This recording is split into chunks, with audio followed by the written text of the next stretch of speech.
Live, local, late breaking. Heartland News at noon starts now. Now keep in touch with any friends or family on the East Coast. Hurricane Joaquin may send a lot of rain and flood water their way. I would ask that my fellow Americans send their thoughts and prayers. And a community still in shock over yesterday's mass shooting at an Oregon community college. That's where we begin today at noon. The fallout from yet another deadly shooting incident stirs emotion and brings up the subject of gun reform. But first, what's happening with the case itself from Danielle Nottingham. Investigators spent the night going through the apartment of 26-year-old Chris Harper Mercer, the gunman who killed 9 people and injured 7 Thursday on the campus of Umpqua Community College in Roseburg, Oregon. And as a result, they've located a number of firearms. Police say Mercer was wearing body armor and carrying 3 handguns and a rifle when he walked into a classroom and opened fire. The rampage continued until officers arrived a few minutes later. The police chief calls them heroes. He fired upon them, and there was an exchange of gunfire. Ultimately, he was neutralized. The wounded were taken to area hospitals, some with critical injuries. Mercer's father says he has spoken with investigators. I can't answer any questions right now. I don't want to answer any questions right now. Obviously, it's been a devastating day.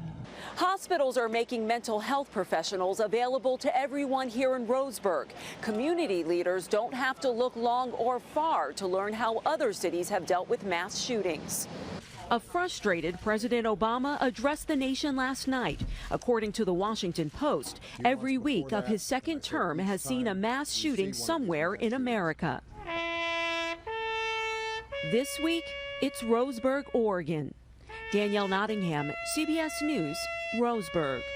Now, one witness there reported the gunman asked his victims their religion before he shot them. Police, though, haven't yet revealed any details about a possible motive for those killings. And with another mass shooting comes more talk about gun laws or changes to the existing ones. As usual, the talk's divided pretty much along party lines. President Obama wanting the nation to pressure lawmakers to embrace safety and gun legislation. Republicans saying the opposite. Our thoughts and prayers are not enough. It's not enough. It does not capture the heartache and grief and anger that we should feel. And it does nothing to prevent this carnage from being inflicted someplace else in America. I don't know if it's not necessarily that we need more laws. It's we need to treat mental illness. And if someone is mentally ill, those signs should come up with family, friends, and the gun dealer. But the sheriff in Douglas County, Oregon, won't comment. He says his focus will not be on the debate over gun control. The debate and the discussion over firearms is going to occur. Now is not the time. We want to focus on completing this investigation, doing a thorough investigation, and more importantly, we want to focus on ensuring that the victims and the family of victims make it through this difficult time. Looks like Hurricane Joaquin may miss the East Coast this weekend. Still, people there may not escape what could be historic floodings in some areas. In Norfolk, Virginia, overnight, rains flooded and even closed some streets there. The state has a coastal flood warning in effect through tonight. There are flood advisories and warnings stretching from northern Florida north to Connecticut. Right now, Joaquin's a Category 4 storm.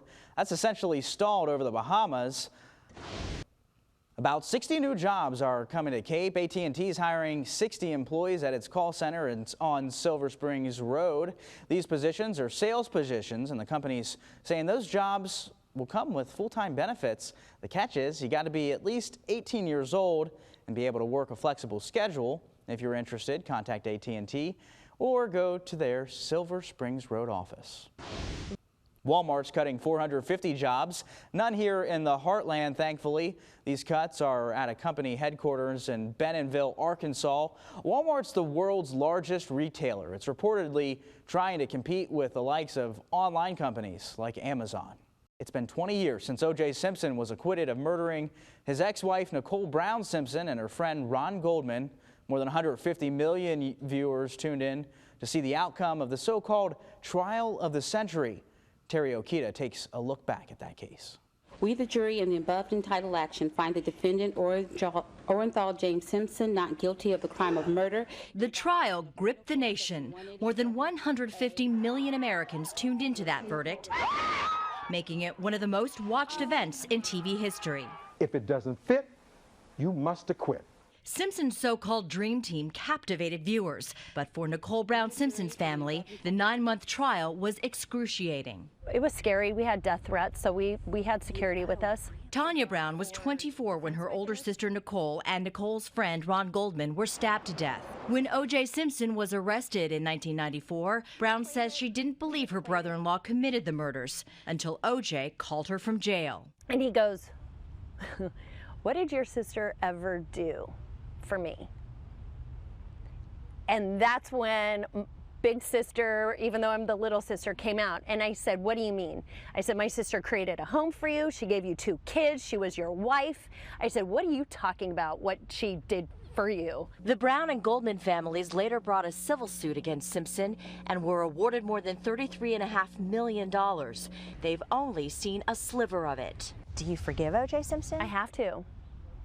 I have to. And it doesn't mean I forgive you, here's a hug. I think it's more like I cut the ball and chain, you no longer own me. And Brown says she is relieved her sister's children with Simpson grew up well adjusted. Terry Okita for CBS News, Los Angeles. Since the murders, Brown and her family have worked to help other victims of domestic violence. O.J. Simpson continues to serve a 33-year sentence in Nevada for a botched 2007 robbery. Now, they call this a one-dish meal, meaning you serve it up and you don't need the sides. The recipe's still ahead in Heartland Cooks.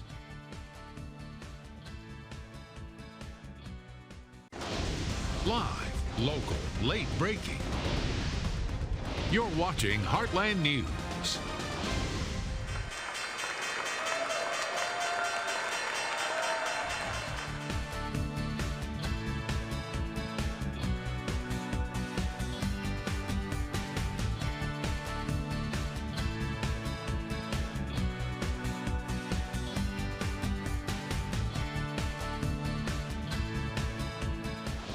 And be thankful if T-Mobile's not your phone provider. Hackers have reportedly stolen personal information of 15 million people who applied to sign up for T-Mobile last month. The hackers got the info from Experian, which T-Mobile users use to check the credit of consumers applying for phone plans. The news that made a grown man cry like a baby. On camera right after this. And here's the best story you'll see all day. One couple has been trying 17 years. Yes, 17 years to have a baby. Finally, the wife's pregnant. And as Kristen Smith reports, the dad-to-be, his reaction is just priceless. There's some stuff in the oven, too. What's in the oven? It was the dinner surprise of a lifetime. You pregnant? Arkell Graves learning he's going to be a dad after his wife Dana planted the baby's ultrasound photo right next to buns in the oven. Due February 16th. Come here. And it's a boy. His reaction was just priceless. I wasn't expecting that at all. I knew that he would probably be emotional, but I definitely was not expecting the reaction that I received. I've never been that excited before in my life. And I mean, not mainly for myself, for her. Tears of joy after the Dinwiddie couple struggled for nearly 17 years to have a child. Dana suffered 4 miscarriages and a stillbirth. It was definitely a struggle, a roller coaster with emotions, going back and forth. And I just got to the point I was like, you know what, I want to stop trying. So she was shocked to find out last week that she's nearly 5 months pregnant. Dana secretly recorded her husband's reaction to share with family. But that video is now on the verge of going viral. Lady just came up to me and said, "You the guy was on there crying. Everything is going to be okay. I'm praying for you." It shows that God is able to do any and all things, you know, so I'm grateful And I said, if it can help someone else and give them hope that it can happen, then, you know, that's what it's about. You pregnant? And that video is getting a lot of attention online. At last we checked, it was viewed more than 370,000 times on YouTube. Remember, Heartland News continues online 24/7. And just log on to our website, KFVS12.com, for complete coverage for news, weather, and sports.